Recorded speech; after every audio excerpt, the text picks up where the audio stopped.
you have to be brave. He's one of those characters where it's just no fear. That's the bottom line for him. And we'll see how he manages to take that against Zephyr's Cloud as we start things off on Final Destination for Game 1. And fun fact, this is actually ZD's favorite stage. He loves Final Destination, and he's just like, I don't know why, but I don't lose on this stage. We're going to see if Zephyr is going to make ZD pretty much honest, or if he's going to kind of prove that he's a liar. Considering both of these characters and the aggressive playstyles that you had already mentioned, it's a fantastic stage for both of them. It's a lot of ledge play and it's a lot of juggling, both factors that Cloud and Fox particularly prosper with. Oh, and the drag down comes in. I forgot to mention about ZD's reaction time. That is something else you got to keep track of. When he drags you down with forward air, you know you're getting hit after, and it doesn't even matter if you tech. Good dash attack, waits out the air dodge, not able to punish it, but he throws out a jab after to kind of cover his bases and it works out for him. I love these lasers that ZD is putting out to go alongside all of his pressure. Just a little bit of a tit for tat, just to keep the percentage building, and a phenomenal drag down into the down smash, continuing the momentum as he manages to take first blood. That was so pretty to watch. I love that turnaround grab right there as well. Obviously, even though Zephyr is on the receiving end of all this punishment, we cannot count him out. Cloud, a very explosive character, and Zephyr is in loser's quarters for a reason. Unfortunately for him, though, right now, ZD is not letting up. Quick 68%, and Zephyr is just going to lose his stock off of fear alone. Yo, ZD looking like the EOD squad right now. No explosions allowed. Wow. Zephyr had nowhere to go, nowhere to breathe, nowhere to run.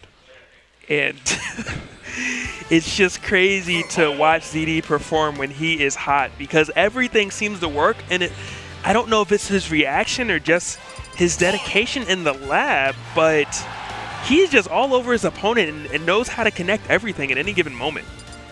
And judging from the sounds of the character select string, it seems like we're going to have a bit of a change as we move forward. It seems that ZD's going to be facing off against Zephyr's Marth now. And that surprised me. Zephyr actually was originally a Little Mac main. And with that said, ZD has losses to Little Macs.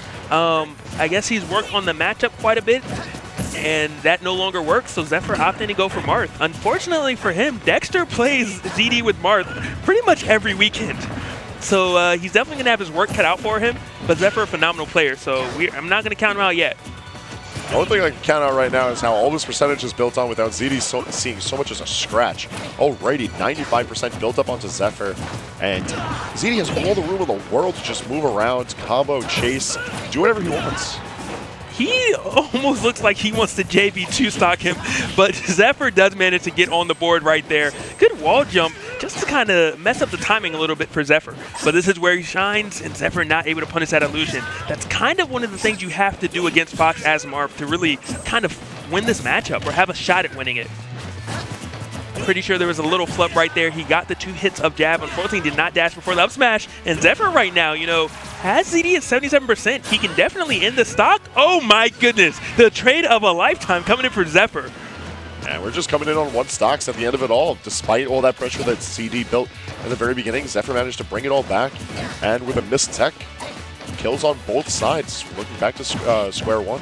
And now this is so detrimental for ZD, because you might play a little more afraid, and Zephyr's going to play a little more confident. There's a breath of life, knowing that after it's all said and done, after all that damage he took, he still managed to end up tying it up.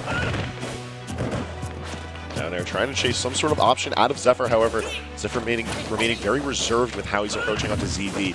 He knows he cannot let an opportunity like that first stock get ahead of him against ZD. He needs to try and contest space, keep ZD at a distance, or else his Fox can run amok on him again. Yeah, but keeping Fox at a distance is so difficult, especially when ZD is mixing in dash attacks, empty jumps, and just raw running up grabs. It's so scary. Even though Marth has that range, if he misses, he knows that ZD is going to be in his face in a moment. But is this what we needed? He's not able to get the up air. This definitely needed that, and he took some damage for it. In the meantime, ZD's so tricky, kind of faking him out a little bit. And unfortunately for Zephyr, he could not reach. But that was such a tricky setup. ZD kind of ran out.